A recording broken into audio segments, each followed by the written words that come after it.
Everyone knows the legend of the 300 Spartans, but that's not how Thermopylae began. When the battle opened, nearly 7,000 Greeks stood together against the greatest army the ancient world had ever seen. So how did history remember only 300? The answer lies in one decision, made after the battle was already lost. In 480 BC, Xerxes, king of Persia, invaded Greece with an army so immense that many believed resistance was impossible. City after city fell. If nothing stopped him, all of southern Greece would soon follow.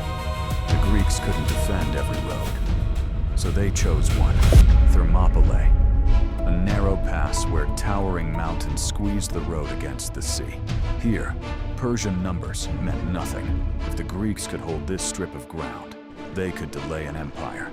King Leonidas of Sparta arrived with warriors from across Greece. Spartans, Thespians, Phocians, Thebans, Corinthians, and many others stood shoulder to shoulder. Their mission wasn't to defeat Persia. It was to buy time. The first Persian assault thundered into the pass. The Greek line didn't move. Another followed, then another. Each shattered against walls of bronze shields and long spears. Watching from his throne, Xerxes couldn't believe it.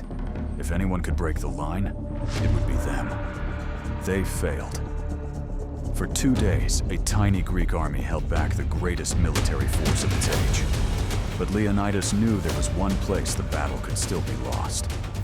High above the pass, a narrow mountain trail wound through the hills. It wasn't a secret. Leonidas had guarded it from the beginning. Phocian soldiers held the trail. If they held, Thermopylae could still survive. Then, everything changed. A local Greek named Ephialtes walked into the Persian camp. He brought them a path. Under cover of darkness, Persian troops climbed the trail. The Phocians fought to stop them, but they were pushed aside. At dawn, a messenger reached Leonidas. The Persians were marching toward his rear. The battle could no longer be won. Now came the decision that transformed Thermopylae from defeat into legend. Leonidas gathered the Greek commanders. Most of the Allied army was dismissed, not because they had failed, but because Greece would still need soldiers after Thermopylae. Men began leaving the pass, some with relief, some with shame, some with tears. But not everyone walked away. The 300 Spartans remained.